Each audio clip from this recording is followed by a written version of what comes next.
के छ ठीक छ नि ल फेरि आएँ मैले नयाँ भिडियो लिएर हैन आज चाहिँ अनि म राकेश हस्दा अनि आज चाहिँ म विराटनगर निस्केको हैन अनि टक्कसँगले अहिले ट्याक्कै कति 2 बज्न लागेछ हैन अनि म हिँडिरहेको छु अनि पर सिटी पनि बोलाइसकेको छु अनि म चाहिँ रेडी भएर निस्किसकेको छु जाडो हुन्छ भनेर ज्याकेट पनि बोकेको छु हैन अनि आज चाहिँ के गर्छु हैन कस्तो गर्छु बीचमा के हुन्छ त्यो कुराहरु देखाउने छु अनि यता यो चाहिँ गाउँको दृश्य अनि बीचमा के हुन्छ सब देखाउने छु धेरै बेर मैले आधा घण्टा जति हिँडिसके बाटोमा एउटै पो सिटी न साइकल न बाइक न गाडी केही नै हिँडेको छैन जुन सिटीलाई बोलाएको त्यो नभ्याउने अरे भनेपछि अब भ्याइसकेपछि त अब त्यसलाई के पर्खिनु भनेर चाहिँ म चाहिँ हिँड्दैछु हैन अब बाटोमा जे भेट्छु त्यसमै चढ्छु भनेर चाहिँ म निस्किसकेको छु है अनि यस्तो खाली छ नि अगाडि पनि खाली पछाडि झन् खाली केही नै हो छैन हो अब हिँड्दैछु बाटोमा त केही न त केही भेटिहालिन्छ गाउँको बाटोमा पो नभेटिने त मेन बाटो निस्किसकेपछि त गाडी त तछाड मछाड गरेर लान खोज्छन् नि हैन फाइनली गौरदा इन्ट्री गरिसके हैन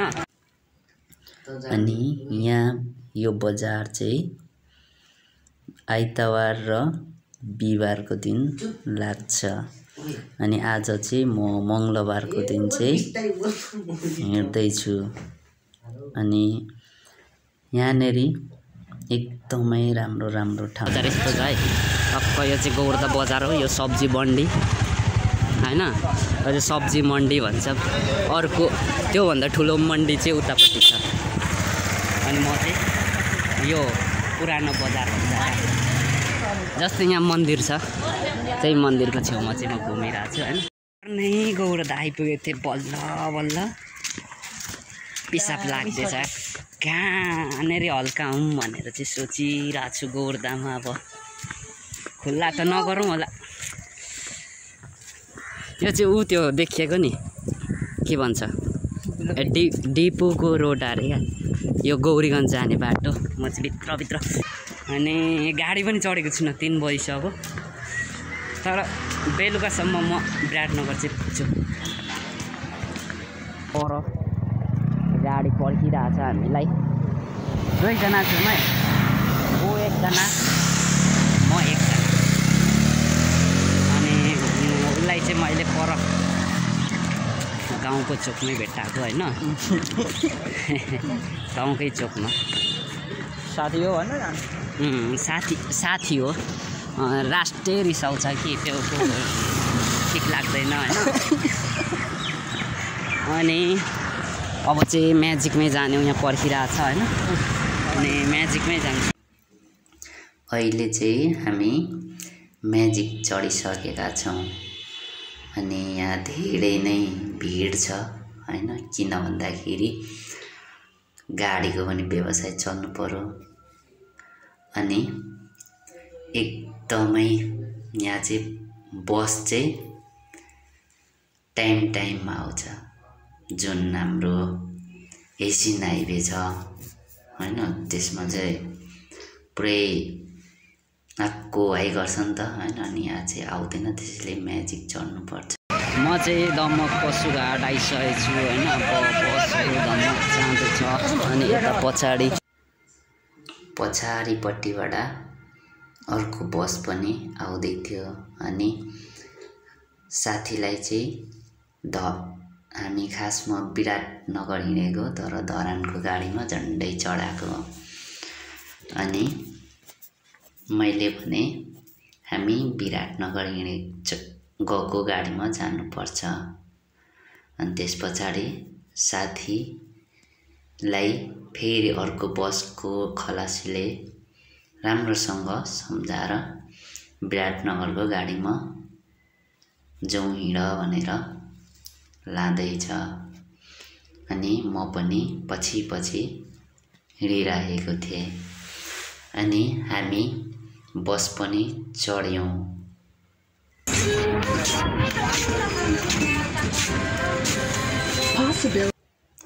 साथीले बसमा रमाइलो गर्दै जानुपर्छ भनेको त साथी त सोध्दैछ।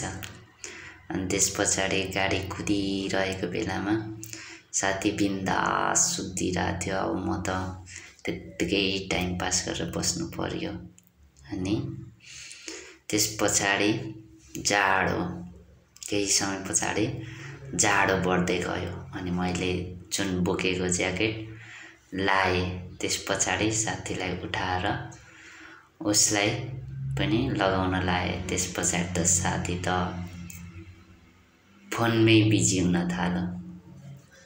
फोनमा बिजी हुन थालिसकेपछि त अब म जाडोले घामिरहेछु, ऊ बिन्दास फोनमा बोलिरहेर त्यो यात्रा त्यसरी नै गरिरहेको थियो।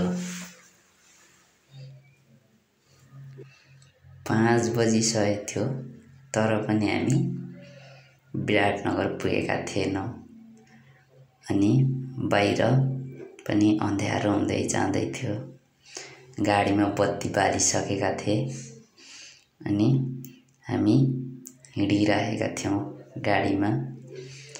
अनि त्यस पछाडि हामी इटरी पुग्यौँ।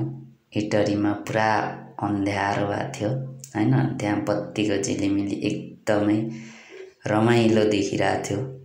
हेर्दै गर्दा त्यही ओर्लिम जस्तो लागिरहेको थियो हैन।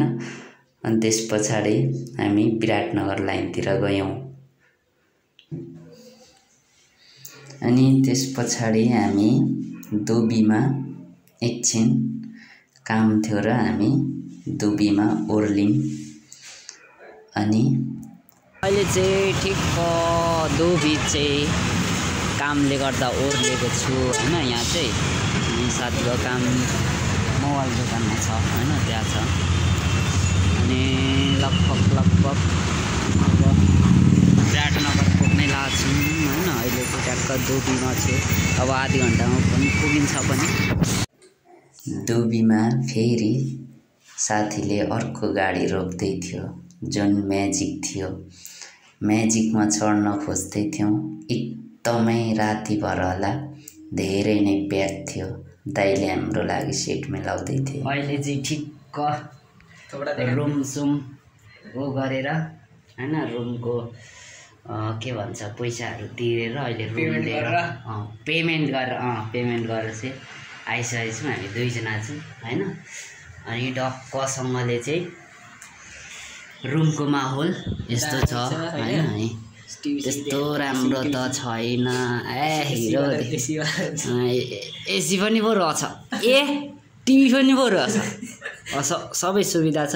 कपडा चाहिँ यस्तो लथालिङ भनेर चाहिँ छोड्दिएको छु हैन। अनि यो साथी छ हैन। अनि हामी दुईजना छौँ। मेरो चाहिँ फोन पकाड्ने स्टाइल चाहिँ यस्तो छ है। अनि सबै झुक्किन्छ भने म यस्तो गर्छु हैन, यसो गर्छु। भिआइपी क्यामेरा जस्तै लाग्छ कि, तर के गर्नु, स्यामसङ है, स्यामसङ। अनि आज चाहिँ त्यस्तो धेरै केही गरिएन। आज टक्क गौरदेखि विराटनगरसम्म आइयो, भर्खर आइपुगेको।